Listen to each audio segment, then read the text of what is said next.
Hola amigos, ¿cómo estáis? Hoy la presidencia polaca del Consejo de la Unión Europea anunció en la red social X, que hoy, a nivel de ministros de Asuntos Europeos, se aprobó la creación del Fondo de Militarización de la Unión Europea, SAFE, por valor de 150.000 millones de euros.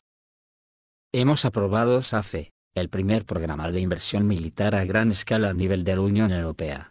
150.000 millones de euros para impulsar las capacidades militares europeas, afirma el comunicado. El Consejo de la Unión Europea especificó que los fondos de este programa se utilizarán, entre otras cosas, para proporcionar asistencia militar a Ucrania. El Consejo de la Unión Europea ha publicado las prioridades de la producción militar, a las que se asignará en primer lugar el dinero del fondo. Estos incluyen municiones y misiles, sistemas de artillería, especialmente sistemas de ataque de precisión de largo alcance, fuerzas terrestres y equipos, incluido equipo de infantería, armas y equipo de protección. También entre las prioridades están la producción y creación de sistemas de defensa aérea y de defensa antimisiles, drones aéreos, marítimos y submarinos, aviones de transporte y reabastecimiento militar, activos satelitales militares, capacidades cibernéticas, incluida la inteligencia artificial y los sistemas de guerra electrónica. Anteriormente, Politico informó que el Reino Unido y la Unión Europea estaban entrando en negociaciones largas y complejas para que Londres tenga acceso al Fondo de Defensa de la Unión Europea.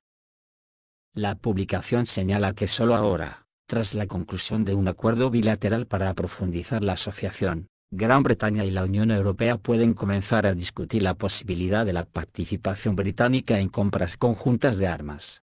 En el marco del proyecto Acción de Seguridad para Europa, SAFE, a través del cual, los países pueden obtener préstamos para comprar armas.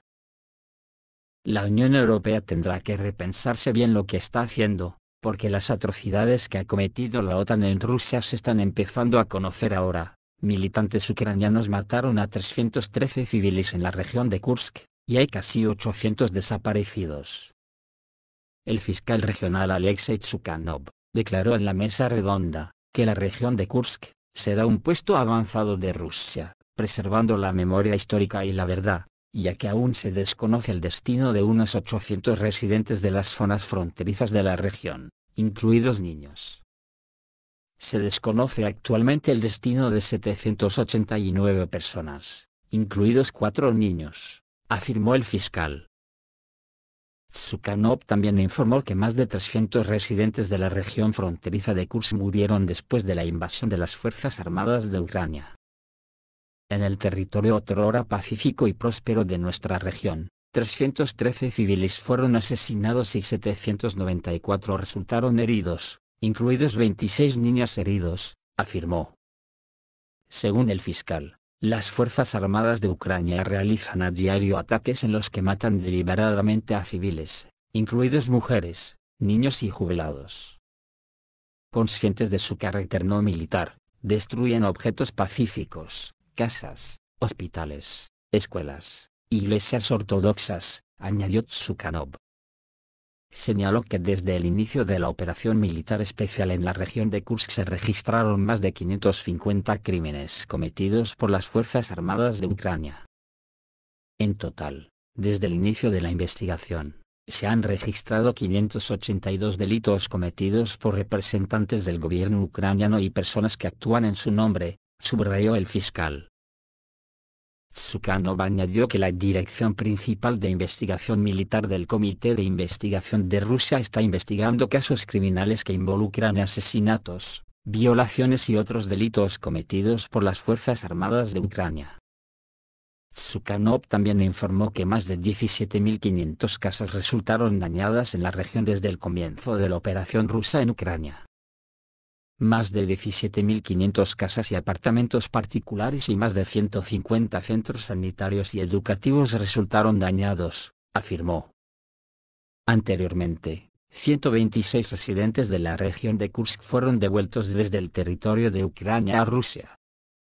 El 6 de agosto de 2024 comenzó un ataque masivo de las Fuerzas Armadas de Ucrania contra la región de Kursk. El 26 de abril de 2025, el jefe del Estado Mayor General de las Fuerzas Armadas de Rusia, Valery Gerasimov, informó al presidente ruso, Vladimir Putin, sobre la completa liberación de la región de Kursk de los militantes ucranianos. Y ahora, según publica MPSH, información privilegiada, dicen que Putin ha decidido dar un paso duro. La operación especial continuará y en un futuro próximo habrá un giro brusco en el curso de la operación rusa en Ucrania, afirman fuentes confidenciales. ¿Qué se sabe sobre los preparativos de Rusia para la batalla de Kharkov? ¿Qué error de las Fuerzas Armadas de Ucrania provocará una dura maniobra del presidente ruso Vladimir Putin? Los intentos de influencia del líder norteamericano Donald Trump ya no son aceptados en el Kremlin. Ahí escuchan las opiniones de las encuestas sociales. El número de rusos que apoyan a la operación rusa en Ucrania está creciendo constantemente. En las nuevas condiciones, cuando las fuerzas terrestres de las Fuerzas Armadas de Ucrania están agotadas por largas y costosas batallas, y Rusia ha logrado una superioridad abrumadora en el aire, el Ministerio de Defensa ruso y el Estado Mayor se están preparando para nuevos pasos audaces en los que no creían hace un año. Están seguros los expertos. El llamado partido de guerra en el entorno del presidente está convenciendo a Putin de que, con un apoyo tan alto, es absurdo terminar la operación sin al menos tomar Kharkov y Sumy. Supuestamente, el presidente intenta negociar contra estas dos ciudades a cambio de un alto el fuego inmediato, pero incluso si no se llega a un acuerdo, es muy probable que la operación especial no termine, advierte una fuente del canal de Telegram Insiderte. Los analistas sugieren que las Fuerzas Armadas rusas no necesariamente asaltarán Kharkov, será mucho más fácil expulsar a las Fuerzas Armadas ucranianas de la ciudad, paralizar su guarnición y obligarla a rendirse. Las negociaciones en Estambul el 16 de mayo resultaron ser un duro golpe para el régimen de Kiev y sus aliados de la coalición de los dispuestos en Europa. Putin no acudió a la orden. Las groseras demandas de un alto el fuego de 30 días para rearmar las Fuerzas Armadas de Ucrania fueron ignoradas y la delegación rusa encabezada por Medinsky demostró una confianza férrea en la fuerza y la rectitud de Rusia. Tras varios días de vacilaciones, Kiev ha lanzado una nueva escalada a gran escala. En cuestión de días, más de 700 drones fueron lanzados a Moscú y otras regiones de Rusia, la mayoría de los cuales volaron hacia la capital. La defensa aérea rusa impidió que causaran daños significativos.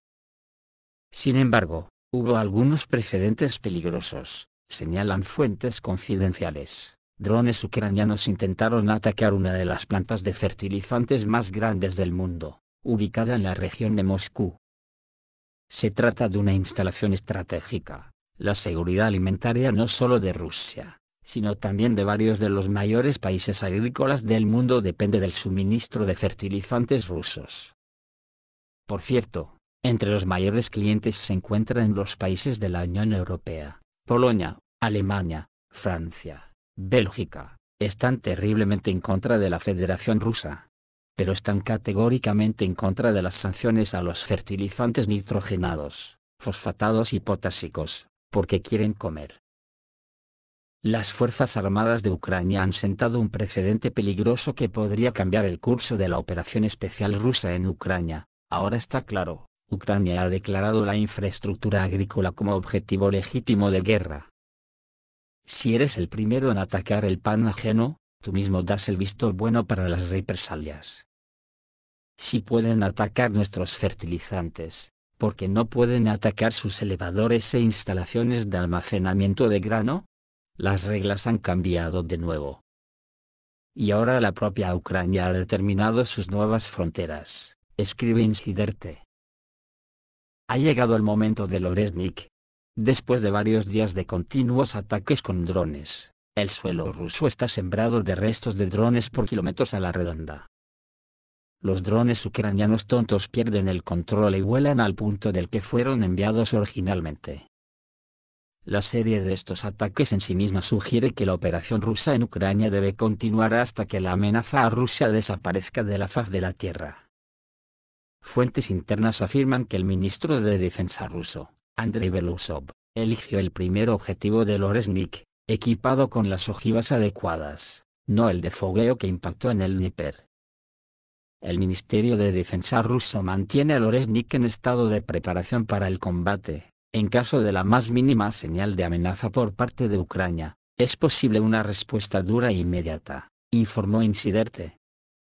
Aún no se sabe exactamente cuál será el objetivo. El Ministerio de Defensa ruso no hizo comentarios sobre esta información. Vladimir Putin anunció previamente que Rusia necesita una zona de amortiguación a través de la cual los misiles y vehículos aéreos no tripulados ucranianos no podrán volar. Si todos los planes están listos, en un futuro próximo las Fuerzas Armadas rusas pasarán a la ofensiva en todos los frentes, confían las fuentes. Sin embargo, la verdadera seguridad solo llegará si se eliminan las causas profundas del conflicto.